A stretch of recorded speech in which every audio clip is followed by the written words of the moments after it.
The first thing that I asked Fable 5 was to summarize the article about Fable 5. And I got rerouted. Sorry, there's the word cybersecurity in it. I got rerouted to Opus 4.8.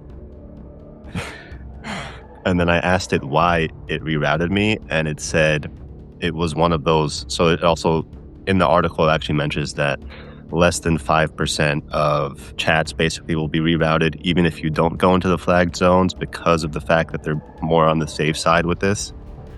But I think it's interesting that was the first thing that happened to me.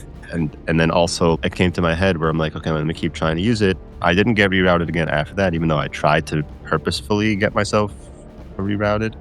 Instead of just nerfing it outright and making it dumber, and they have this two-tiered approach, right? The Mythos has the same capabilities. It can do the same things as the Fable 5. They're fundamentally the same model.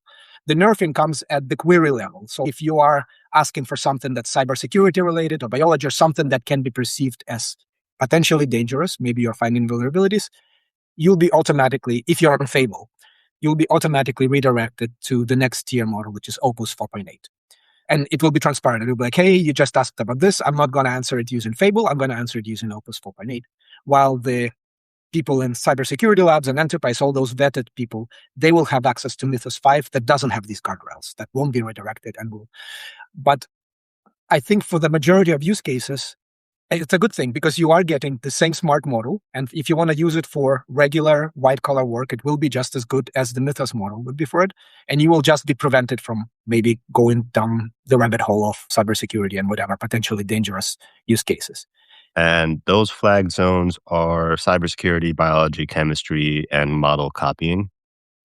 I'm sure there will be takes like that. But I think it's a good thing. I think it's the right approach. Same model for everyone. Some queries are limited, and we will fine-tune that. I mean, in terms of the token cost, like I wrote it down here, it's $10 per million tokens in, $50 per million tokens out. That will be after June 22nd. Basically twice Opus 4.8, which already is one of the most expensive models on the market. So neither you nor me need a Ferrari to get us to the nearby supermarket or whatever to buy milk. I think for the vast majority of use cases that people have, already the existing models, and even Opus 4.8 is overkill for many of those. If you just want white-collar tasks, analyze this, parse this presentation, give me some talking points, Sonnet can do just fine. I think Sonnet does quite okay with many of my tasks. So Fable is really, I think, a tier for long-running agentic tasks. I need to do like a refactoring of my code or migrate a database, or maybe I'm doing frontier research. Sure, that's where you're going to feel the difference. But we're not in that group of people. When you were playing around with it, how did you feel about it? I felt it did well. I cannot, this is actually back to my point, I cannot say that it was a jump in capability, not because I don't believe it isn't actually scoring those points. I actually have no reason to mistrust the benchmarks. And by the consensus that I'm reading on Reddit and elsewhere, for those top tier tasks, it truly is a step change. But for my work, I don't have anything to throw at it that makes me capable of evaluating, is it how much more marginally better that it is than the Opus 4.6 I'm actually using. But I wouldn't be able to tell you if I ran the same thing on Opus 4.8, how much those last few ELO points really make a difference for me. For some regular tasks, writing and summarizing things, Fable 5 is actually worse because it's too wordy, it's too engineering speak, so it's very hard to parse its output. It comes out with a lot of really detailed callbacks to the things. So if you just want to scan and understand what it's saying, it becomes kind of inscrutable. So there might even be a negative effect of bumping up to Fable for, again, white-collar analysis work, because what it comes back with, the way it speaks about it and the way it writes, you will see it as a step back from chatting to Sonnet or Opus or GPT 5.5. If you go to your model picker, you have Fable 5, Opus 4.8, Opus 4.7, and 4.6 legacy models, Sonnet 4.6, and still the Haiku model, right? And come on, let's be honest. The vast majority of us will not be sitting there figuring out, is this task Sonnet level? Should I move up to Opus? Is Haiku okay? So they really need to nail this model router thing. The thing is, OpenAI tried it last year, and they got roasted for it, unfortunately, because they messed it up. They did it in a way that wasn't working. It rerouted to the wrong model. It either used too much or too little reasoning, and people were not happy. I don't think the onus should be on you and me to figure out what to pick from the picker. We should just go in and say, I start chatting based on my query. You bump me up. If it's complex, you bump me down. If it's just writing a quick email or just saying, yes, no, is this a dog or not, right? I think people That's want where the I'm running. Ferrari. I think they want the Ferrari, regardless. If you can give me a Ferrari for the same price as the whatever it might be, I don't know, Right. Renault Right. Zoe, great, but that's not the case. And I'd rather not pay for the Ferrari if a bicycle does the same thing for me. I want to get into the timing irony of this whole thing. And last week, me and you were speaking, and I said, this is all good and great until next week they release the next model. And they really did release the next model the week after. Yeah, and that should have been on Polymarket. Yeah. So last week, and this is really even not maybe even less than a week, a few days ago, Anthropic came out and said that the whole industry needs to take a pause, even though they said in the same breath that it probably is unrealistic.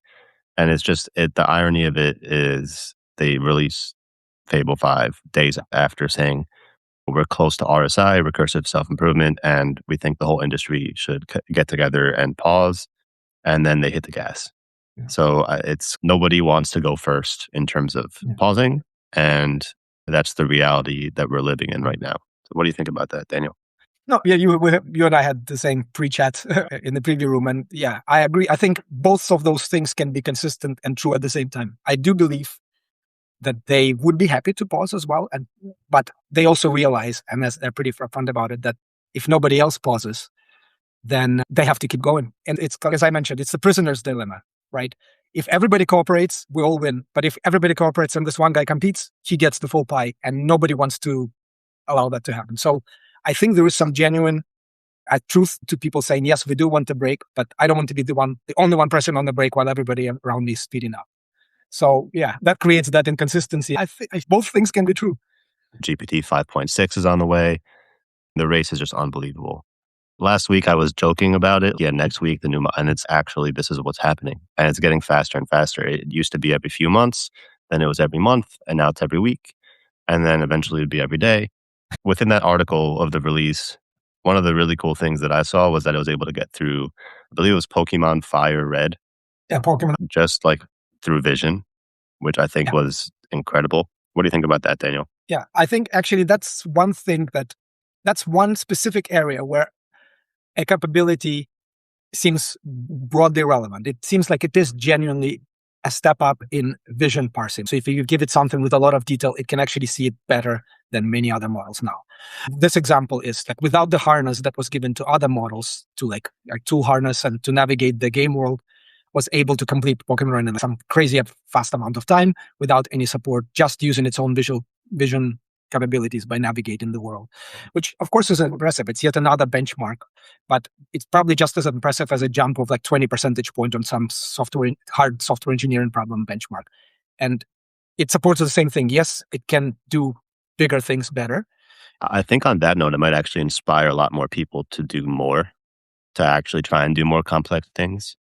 50 million line code base migration in a day. Migration, exactly. Versus migration versus 2 months that would have been done by hand. And then the other one that really caught my eye was that it could rebuild app source code from screenshots alone.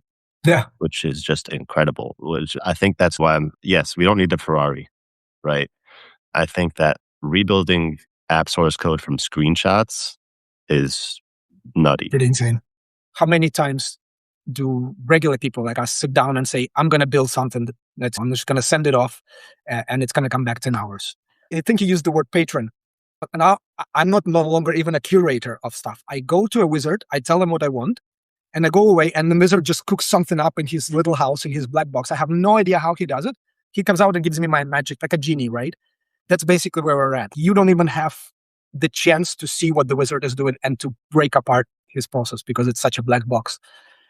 They said, in our testing, we found that users who were highly adept with AI at level 7 or 8 on our adoption ladder, I'll paste the link to that in a bit before so people know what I'm talking about, found it paradigm shifting for their hardest tasks. But users who were lower down on the curve, however, struggled to find something to use it for. And that actually supports basically what I'm saying. And level 7 and 8, that's like multi-agent and orchestrator level where you're building these big multi-day projects. And my guess is this is like a 0.0 something percent of the current users fall into that category. Drug design sped up 10x. Scientists preferred it 80% of the time, confirmed by an independent lab. it really made me realize, okay, maybe as these models get stronger, they'll be able to do more and more. Their circle of understanding, circle of what they're able to do will grow even as we just grow the base models, and they'll be able to do more and more.